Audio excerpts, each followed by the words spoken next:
నడవలేమన్న పరిస్థితిలో ఈరోజు చివరకు యూనివర్సిటీ భూములను సైతం వదలకుండా వందల వేల ఎకరాల భూమిని అమ్మి రియల్ ఎస్టేట్ దందా చేయడానికి మాత్రమే ప్రభుత్వం ఏర్పడ్డట్టుగా ఉన్నది. ప్రజాపాలన గాలి కొదిలేసి ప్రజలకు ఇచ్చినటువంటి అనేకమైనటువంటి హామీలను గాలి కొదిలేసి కేవలం పోలీసుల నిర్బంధంలో ఈ రాష్ట్ర ప్రభుత్వం కొనసాగుతుందంటే ఇంతకన్నా దౌర్భాగ్య పరిస్థితి ఇంకొకటి లేదు. ఈరోజు భారతీయ జనతా పార్టీ ఎమ్మెల్యేలు సెంట్రల్ యూనివర్సిటీని విజిట్ చేద్దామని స్వచ్ఛందంగా ప్రజాస్వామ్య పద్ధతిలో సందర్శించడానికి వెళ్తూ ఉంటే ఎక్కడికక్కడ మా ఎమ్మెల్యేలు నిర్బంధించి మా ఎమ్మెల్యేలను హౌస్ అరెస్ట్ చేసి నన్ను కూడా ఈరోజు ఇంట్లో హౌస్ అరెస్ట్ చేసి బయటకు వెళ్ళనీయకుండా అరెస్ట్ చేయడం ఇది శోచనీయం. ఎంతకాలం ఈ రకంగా మీరు అదుపు చేస్తారు? ఎంతకాలం మమ్మల్ని ఆపుతారని చెప్పి నేను ప్రశ్నిస్తున్నా. ఖచ్చితంగా వెళ్తాం. సెంట్రల్ యూనివర్సిటీ భూములు అమ్మకుండా ఆ విద్యార్థులకు అండగా నిలబడతాం. సెంట్రల్ యూనివర్సిటీయే కాదు, ఈ తెలంగాణ రాష్ట్రంలో ఉన్న ప్రతి యూనివర్సిటీని సందర్శిస్తాం. ఈరోజు సెంట్రల్ యూనివర్సిటీకి పట్టిన గతి రేపు అన్ని యూనివర్సిటీలకు పట్టబోతుంది. ఈరోజు సెంట్రల్ యూనివర్సిటీ భూములు అమ్ముతారు, రేపు ఉస్మానియా యూనివర్సిటీ భూములు అమ్ముతారు, కాకతీయ భూములు అమ్ముతారు, అంబేద్కర్ యూనివర్సిటీ భూములు అమ్ముతారు. రేపు ఈ రాష్ట్రంలో తెలంగాణ యూనివర్సిటీ భూములతో పాటు ఈ రాష్ట్రంలో ఎక్కడ భూములు ఉంటే అక్కడ భూములు అమ్ముకొని తెగ నమ్ముకొని ఈ రాష్ట్రాన్ని మేము అరాచకమైన పాలన చేస్తామంటే ఎట్టి పరిస్థితుల్లో భారతీయ జనతా పార్టీ ఊరుకునే సమస్య లేదని చెప్పి నేను తెలియజేస్తా ఉన్నాను. ఈరోజు భారతీయ జనతా పార్టీ విద్యార్థుల పక్షాన విద్యార్థులకు అండగా ఉందామని అక్కడ సమస్యలు తెలుసుకోవడానికి మేము ఎమ్మెల్యేలను సందర్శించడానికి వెళ్తుంటే ఎక్కడికక్కడ అరెస్ట్ చేయడం ఇది చాలా బాధాకరం, శోచనీయం, ఇది అరాచకం అని చెప్పి నేను తెలియజేస్తా ఉన్నాను. అంతేకాదు, నేను ఈరోజు భారతీయ జనతా పార్టీ పక్షాన మేమందరం అన్ని యూనివర్సిటీలు విజిట్ చేస్తాం, అందరూ విద్యార్థులు చైతన్యవంతం చేస్తాం. ఇలాంటి భూముల వేలం చేయడం, భూముల నమ్మకం, యూనివర్సిటీ భూముల జోలికి వెళ్తే ఊరుకునే సమస్య లేదు. అవసరమైతే రాష్ట్ర వ్యాప్తంగా విద్యార్థి లోకాన్ని వారికి అవేర్నెస్ తీసుకొచ్చి మరి విద్యార్థి లోకం ద్వారా ఖచ్చితంగా ఆ భూములను అమ్మకాన్ని ఆపడానికి ఉద్యమం సైతం చేయడానికి మేము సిద్ధంగా ఉన్నామన్న సంగతి తెలియజేస్తా ఉన్నా. ఈరోజు మేము మొన్ననే చెప్పిన యూనివర్సిటీలో అసెంబ్లీ జరగగా కూడా ఈ భూముల అంశం లోపల బీజేవైఎం చేస్తున్నటువంటి ధర్నాకు నేను మద్దతు ఇవ్వడానికి వెళ్తే నన్ను సైతం అసెంబ్లీ జరిగేటప్పుడు అరెస్ట్ చేశారు. ఈరోజు మళ్ళీ యూనివర్సిటీ వెళ్ళడానికి నేను ప్రయత్నిస్తే మళ్ళీ ఈరోజు నిర్బంధించి నన్ను హౌస్ అరెస్ట్ చేశారు. నేను ఒకటే అడుగుతా ఉన్నాను, ఎంతకాలం అరెస్టు చేస్తారు? ఎంతకాలం మమ్మల్ని ఆపుతారు? ఖచ్చితంగా రేపు రాబోయేది భారతీయ జనతా పార్టీ ప్రభుత్వం. ఎట్టి పరిస్థితుల్లో ఊరుకునే సమస్య లేదు. ఈ భూములు కొనడానికి ఏ వ్యాపారవేత్త కూడా ముందుకు రావద్దని మీ ద్వారా నేను అప్పీల్ చేస్తా ఉన్నాను. ఇది విద్యార్థి లోకం విద్యార్థుల కోసం గతంలో పార్లమెంట్లో యాక్ట్ చేసి మరి ఈ యూనివర్సిటీని తెలంగాణ రాష్ట్రానికి ఇచ్చిన సంగతి గుర్తు చేస్తున్నా. 1969లో తొలి తెలంగాణ ఉద్యమంలో 369 మంది పోలీసు తూటాలకు బలైతే ఆ రోజు వారి పాపాన్ని కడిగేసుకోవడానికి పార్లమెంట్లో యాక్ట్ పెట్టి తెలంగాణకు ఒక యూనివర్సిటీ ఇచ్చిండ్రు. అదే యూనివర్సిటీ ఈరోజు హైదరాబాద్ సెంట్రల్ యూనివర్సిటీ. ఆ రోజు 1970లో ఇందిరాగాంధీ గారు వచ్చినప్పుడు ఇక్కడ 2300 ఎకరాల భూమి, ఇది 2300 ఎకరాల భూమి, ఇది సెంట్రల్ యూనివర్సిటీ భూమని, ఈ భూమి అంతా కూడా ఇక్కడ గ్రీన్ ఆక్సిజన్ కోసం ఇక్కడ కేటాయించామని, ఈ యూనివర్సిటీ భూములని దీన్ని కాపాడుకోవాలని చెప్పి వారు చెప్పారు. మరి కాంగ్రెస్ అంటేనే మాట తప్పడం కాబట్టి కాంగ్రెస్ ఇచ్చిన మాట ప్రకారం 2300 ఎకరాల భూమిని ఈరోజు ఏదో ఒక రకంగా అమ్ముకోవడానికి ప్రభుత్వం చూస్తున్నది.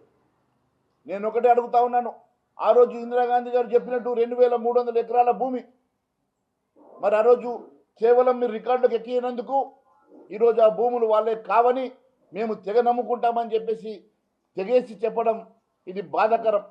యూనివర్సిటీ భూములు మరి ఈ 369 మంది తెలంగాణ అమరవీరులు బలైనందుకు ఆ రోజు పార్లమెంట్లో యాక్ట్ పెట్టి ఈ యూనివర్సిటీని ఎస్టాబ్లిష్ చేస్తే ఈ యూనివర్సిటీ భూములు తెగలమ్ముకుంటా ఉన్నారు.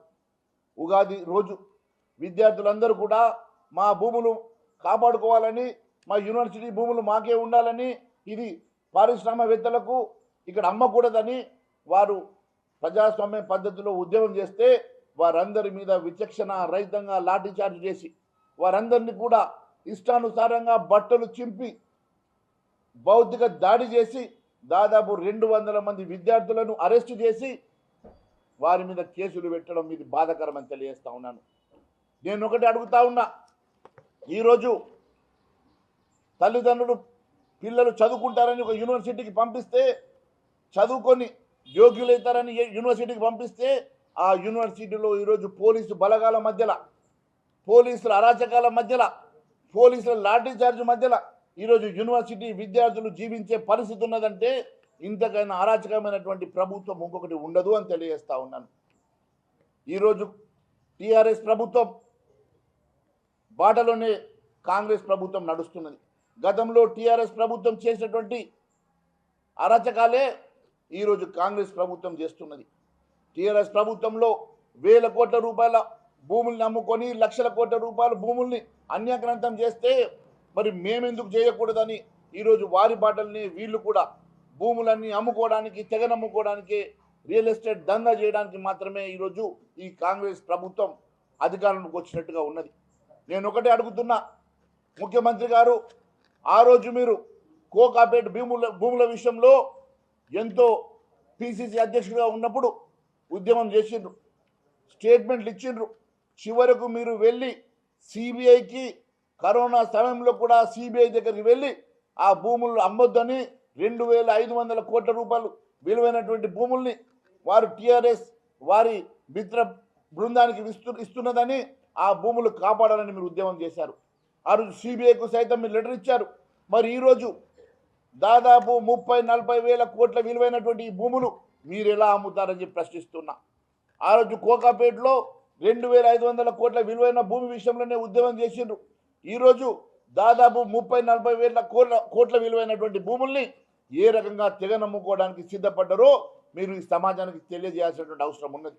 అంతేకాదు, నిన్న చూస్తే ఉగాది రోజు పిల్లలందరూ కొత్త సంవత్సరం వచ్చింది, వారి జీవితంలో కాంతులు నిండుతాయని చెప్పి ఎదురు చూస్తే కొత్త సంవత్సరం రోజు లాఠీ దెబ్బలతో స్వాగతం పలికారు. కొత్త సంవత్సరం రోజు వారిని ఇష్టానుసారంగా భౌతిక దాడి చేసి బట్టలు చింపి రక్తాలు కారే విధంగా విద్యార్థుల్ని కొట్టి 200 మంది విద్యార్థులను అరెస్టు చేసినటువంటి ఈ ప్రభుత్వం ఖచ్చితంగా ఈ ప్రభుత్వ హోంమంత్రి మీద, హోంమంత్రి లేడు కాబట్టి ముఖ్యమంత్రి మీదనే కేసు పెట్టాలని చెప్పి డిమాండ్ చేస్తున్నాం. ఈ రకంగా విద్యార్థుల్ని ఉగాది పండుగ రోజు మీరు ఈ రకంగా ఇష్టానుసారంగా భౌతిక దాడి చేసిన దాన్ని భారతీయ జనతా పార్టీ ఖండిస్తున్నది. అంతేకాదు, ఈరోజు దాదాపు 60-70 జేసీబీలతోటి అక్కడ ఉన్నటువంటి వన్య ప్రాణులు ఉండగా అక్కడ ఉన్నటువంటి చెట్లను నరికేసి జేసీబీతో చదును చేస్తూ ఉంటే, జేసీబీతో ఎందుకు చదును చేస్తున్నారు ప్రశ్నించినందుకు మీరు విద్యార్థులను అరెస్ట్ చేశారు. నేను ఒకటే అడుగుతా ఉన్నాను, దాదాపు ఆ ప్రాంతంలో విశేషమైనటువంటి జన్యు సంపద ఉన్నది, అక్కడ పక్షులు ఉన్నాయి, అక్కడ జంతువులు ఉన్నాయి. మరి మొన్న అసెంబ్లీలో సీఎం గారు అంటారు అక్కడ జంతువులు లేవట, గుంట నక్కలే ఉన్నాయట. మరి గుంట నక్కలు ఎవరు? ఈ భూమి ఏ గుంట నక్క కోసం మీరు సాఫ్ చేస్తున్నారో తెలియజేయాల్సిన అవసరం ఉన్నదని తెలియజేస్తా ఉన్నాను. మరి గుంట నక్కలు ఎవరో కూడా మీరే చెప్పాలని చెప్పేసి ముఖ్యమంత్రి గారిని అడుగుతా ఉన్నాను. ఈరోజు మరి దాదాపు 40,000 కోట్ల విలువైనటువంటి ఈ భూమిని కేవలం 20,000 రూపాయలకు మీరు మీ నచ్చిన వాళ్ళకి దారాదత్తం చేయడానికే ఈ కార్యక్రమం తీసుకున్నారు. 10,000 కోట్ల రూపాయలకు ఇదే భూమిని తాకట్టు పెట్టి దాంట్లో ఒక క్లాజ్ రాసుకున్నారు. మేము ఒకవేళ తిరిగి డబ్బు ఒకవేళ కట్టలేని పరిస్థితి ఉంటే ఈ భూములు అమ్మి ఆ డబ్బు కడతామని చెప్పి క్లాజ్ రాసుకున్నారు. దానికోసమే ఈరోజు ఈ భూముల్ని అమ్మడానికి, ఈ భూమిని టీజీఐఐసి ద్వారా అమ్మకానికి వేలం వేయడానికి మాత్రమే మీరు చదును చేస్తున్నమాట వాస్తవం కాదని అడుగుతా ఉన్నా. ఒకవైపు శ్రీధర్ బాబు గారు చెప్తారు, ఒక్క అంగుళం కూడా ఈ భూమిని అమ్మనని చెప్పి అసెంబ్లీ సాక్షిగా చెప్తారు. మళ్ళీ ముఖ్యమంత్రి గారు మాత్రం ఖచ్చితంగా వేలం వేస్తాం, ఈ భూమి అమ్ముతాం, ఈ భూమి మా ప్రభుత్వం అంటాడు. అంటే ప్రభుత్వ భూములు అమ్మకానికా? ఇది ప్రభుత్వ భూములు భావి తరాల కోసం ఉన్నాయా, లేకుంటే మీరు అమ్ముకొని ఈరోజు వచ్చిన డబ్బుతో సోకు చేసుకోవాలని చెప్పి ఈ భూములు ఉన్నాయా? ఒకవేళ మీలాగానే గత ప్రభుత్వాల్లో ఆలోచించుంటే ఈరోజు ఇప్పటి వరకు 70 సంవత్సరాలు ఈ భూములు మిగిలిండేవా అని అడుగుతున్నా. మీలాగనే గత పాలకులు కూడా ఆలోచించుంటే ఈరోజు తెలంగాణ రాష్ట్రంలో ఈ విలువైన భూములు ఇంకా మిగులుంటుండని అడుగుతున్నా. మీరు ఈ రకంగా ఈ విలువైనటువంటి భూములను అన్యాక్రాంతం చేసి అమ్ముకుంటే రేపు భావి తరాలకు ఏ రకంగా ఈ రాష్ట్రంలో ఖనిజ సంపద ఉంటుందో తెలియజేయాల్సిన అవసరం ఉన్నదని తెలియజేస్తా ఉన్నాను. అంతేకాదు యూనివర్సిటీలో భారీగా పోలీసు మోహరింపు చేసి యుద్ధ వాతావరణాన్ని క్రియేట్ చేసినటువంటి మరి ముఖ్యమంత్రి గారు ఖచ్చితంగా వెంటనే ఆ పిల్లల మీద కేసులు ఉపసంహరణ చేసి అక్కడ ఉన్నటువంటి పోలీసు బలగాలని వెంటనే మీరు అక్కడి నుంచి ఎత్తేసి మీరే చెప్పారు అసెంబ్లీ సాక్షిగా స్పీకర్ గారి ఆధ్వర్యంలో ఎమ్మెల్యేలందరినీ తీసుకెళ్లి సందర్శిస్తామన్నారు. ఎందుకోసమని తీసుకెళ్తలేరు? ఎందుకోసమని ఎమ్మెల్యేలను అక్కడికి తీసుకెళ్లి సందర్శించడానికి వెనుకంజ వేస్తున్నారు? దేనికోసం అఖిల పక్షం ఈరోజు వేయడం లేదు మేము అడుగుతా ఉన్నాం. ఖచ్చితంగా అఖిల పక్షం వేయండి, నిజ నిర్ధారణ కమిటీ వేయండి, వాస్తవాలు బయట పెట్టండి. ఈరోజు ఈ భూముల్ని నేషనల్ పార్క్గా పెడతారా లేకుంటే అక్కడ ఉన్నటువంటి యూనివర్సిటీ కోసం ఆ భూముల్ని కాపాడతారా? ఖచ్చితంగా వేలం వేయడానికి వీల్లేదు. వారికి అండగా భారతీయ జనతా పార్టీ నిలబడతాయని చెప్పి నేను తెలియజేస్తా ఉన్నాను. ఈ రకంగా యూనివర్సిటీ భూముల్ని ఎక్కడ పడితే అక్కడ భూముల్ని ఈ రాష్ట్రంలో ఉన్నటువంటి ప్రభుత్వ భూముల్ని ఈ రకంగా అమ్మకం చేసి ఈరోజు భావి తరాలకు అన్యాయం చేస్తున్నమాట వాస్తవం కాదని అడుగుతున్నా. పిసిసి అధ్యక్షుడిగా ఉన్నప్పుడు మీరు గత ప్రభుత్వాన్ని నిలదీసినటువంటి రేవంత్ రెడ్డి గారు అప్పుడు హెడ్రోకి ఇచ్చినటువంటి భూమి విషయంలో, కోకాపేటలో అమ్మినటువంటి భూముల విషయంలో, అనేకమైనటువంటి భూముల విషయంలో ఉద్యమం చేసినటువంటి రేవంత్ రెడ్డి గారు ముఖ్యమంత్రి అయిన తర్వాత మీ మనసు మార్చుకున్నారా లేకుంటే మీ మనసు ఈ భూమి విలువైనటువంటి భూముల మీద పడ్డదా? ఈరోజు వేల కోట్ల రూపాయల విలువైనటువంటి భూముల్ని ఈ రకంగా తెగనమ్ముకోవడం భారతీయ జనతా పార్టీ ఎట్టి పరిస్థితులు ఊరుకునే సమస్య లేదు. రేపు మా ప్రభుత్వం వచ్చినాక ఇవన్నీ రికవరీ చేస్తాం. ఖచ్చితంగా ఈరోజు మీ ద్వారా అప్పీల్ చేస్తా ఉన్నాను, ఎవరు కూడా ఈ భూమి కొనడానికి వీల్లేదు, దయచేసి ఈ భూముల జోలికి వెళ్ళకూడదని చెప్పి నేను తెలియజేస్తా ఉన్నాను. మరి అంతేకాదు జనసమితి కోదండరామరెడ్డి గారికి ఈరోజు కళ్ళు కనబడతలేవా, చెవులు వినబడతలేవా? మరి సిపిఐ ఉద్యమం చేస్తామని చెప్పేటువంటి పూనంనేని గారు మీ వరకు విద్యార్థుల గోస వినబడతలేదా లేకుంటే మీరు ఎందుకు కట్టడైపోయినారో మరి సమాజానికి తెలియాల్సిన అవసరం ఉందని తెలియజేస్తా ఉన్నాను. అంతేకాదు ఇవన్నీ కూడా అక్కడ జీవరాశులే లేవన్నట్టుగా ఈరోజు ముఖ్యమంత్రి గారు మాట్లాడడం ఇది శోచనీయమని తెలియజేస్తా ఉన్నాను. ఎన్ని రోజులు ఆపుతారో చూస్తాం. తప్పకుండా రేపు వచ్చేది మా ప్రభుత్వం. ఖచ్చితంగా ఎట్టి పరిస్థితుల్లో ఈ భూములు అమ్మనివ్వమని చెప్పి తెలియజేయడమే కాదు, ప్రతి యూనివర్సిటీలో విద్యార్థి లోకాన్ని కలుస్తాం, విద్యార్థులతో కలిసి ప్రతి యూనివర్సిటీ విజిట్ చేస్తాం. ఎక్కడ కూడా ఇలాంటి భూములు అమ్మినా మేము ఉద్యమం చేస్తామని మరొకసారి తెలియజేసుకుంటూ మరి ఈరోజు 7 గ్యారెంటీలట, 6 గ్యారెంటీలతో పాటు ఎన్నికల సందర్భంగా 7వ గ్యారెంటీ ఇచ్చిన సంగతి కూడా నేను గుర్తు చేస్తా ఉన్నాను. అదేంటంటే ప్రజాస్వామ్య పునరుద్ధరణ అన్నారు. అయ్యా ప్రజాస్వామ్య పునరుద్ధరణ అంటే గతంలో ప్రజాస్వామ్యం లేనట్టుగా అరాచక ప్రభుత్వం ఉన్నట్టుగా మీరు చెప్పినటువంటి మాటలు మరి ఈరోజు నడుస్తున్నది ఏంది అని అడుగుతున్నా. మరి గత ప్రభుత్వంలో అరాచక పాలన ఉంటే ఇప్పుడు కూడా అదే అరాచక పాలన నడుస్తూ ఉంది కదా, మీరు పునరుద్ధరణ చేస్తామన్నటువంటి ప్రజాస్వామ్యం ఎక్కడ పోయింది? మీరు పునరుద్ధరణ చేస్తామన్నటువంటి ప్రజాస్వామ్యం ఏమైంది అని చెప్పి ప్రశ్నిస్తున్నా. ఈరోజు కూడా అదే అరాచకం, అదే నియంత పాలన, అదే పోకడలు, అదే అప్రజాస్వామ్యం కాదని అడుగుతున్నా. అంతేకాదు అఖిల పక్షము వేసి నిజ నిర్ధారణ కమిటీ వేసి ఏ రకంగానైతే మీరు ప్రజాస్వామ్య పద్ధతిలో అఖిల పక్షం వేసి నిజ నిర్ధారణ కమిటీ వేసే వరకు మేము పోరాటం చేస్తామని చెప్పి తెలియజేస్తా ఉన్నాను. అంతేకాదు శ్రీధర్ బాబు గారు, బట్టి విక్రమార్క గారు ఇద్దరు కూడా సెంట్రల్ యూనివర్సిటీ విద్యార్థులే, పూర్వ విద్యార్థులే. అదే మాదిరిగా ఎంతోమంది ఐఏఎస్ ఐపీఎస్ ఆఫీసర్ అని చదువుకున్న వారు ఉన్నారు. నేను ఒకటే అడుగుతా ఉన్నాను, శ్రీధర్ బాబు గారు, బట్టి విక్రమార్క గారు రేపు అల్యూమ్ని జరిగితే ఏ ముఖం పెట్టుకొని మీరు సెంట్రల్ యూనివర్సిటీ వెళ్ళగలుగుతారు? ఈరోజు ఎందుకని ఆపుతలేరు? నిజంగా మీ క్యాబినెట్లో ఏకాభిప్రాయం ఉన్నదా ఈ అమ్మకం మీద? ఏకాభిప్రాయం ఉంటే మరి దీంట్లో క్యాబినెట్లో అప్రూవల్ తీసుకున్నారా? మరి ఏకాభిప్రాయం ఉన్నదా లేదా అన్న సంగతి బయట పెట్టాల్సిన అవసరం ఉన్నది. ఎందుకంటే శ్రీధర్ బాబు గారు అసెంబ్లీ సాక్షిగా ఒక్క అంగుళం కూడా భూమి మనం చెబుతుంటే ముఖ్యమంత్రి గారు మేము ఖచ్చితంగా తెగ నమ్ముకుంటామని ముఖ్యమంత్రి గారు చెప్పడం వెనుక మీ మధ్యలో ఏకాభిప్రాయం లేదు అని స్పష్టమవుతున్నది. ఎట్టి పరిస్థితుల్లో ఈ భూములు ఎవరి కోసం అమ్ముతున్నారు? ఎవరిని మెప్పు కోసం అమ్ముతున్నారు?